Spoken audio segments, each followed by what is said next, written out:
What is called a quarantine. Quarantine. How you can violate the nature's law? It is not possible. Nature's law is so strict. A little deviation will shoot you into suffering. This is going on. That is Yamana. And if you violate more and more and more, then you suffer more and more and more. This is the law. You cannot escape it.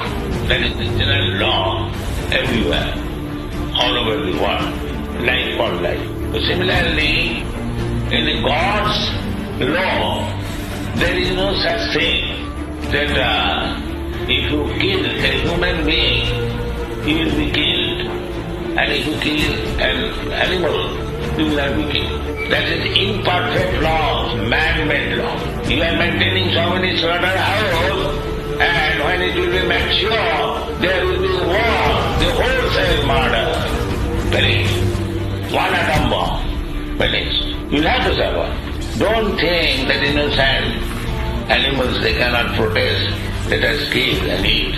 No, you will be also punished. Wait for accumulation of your sinful activity.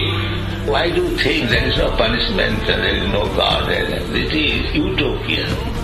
Don't think that. Utopia. You can imagine that there is no God, there is no Jamaraj, there is no punishment like me too. That is your fancy, but it is not the fact. I want to bring a revolution against godless civilization.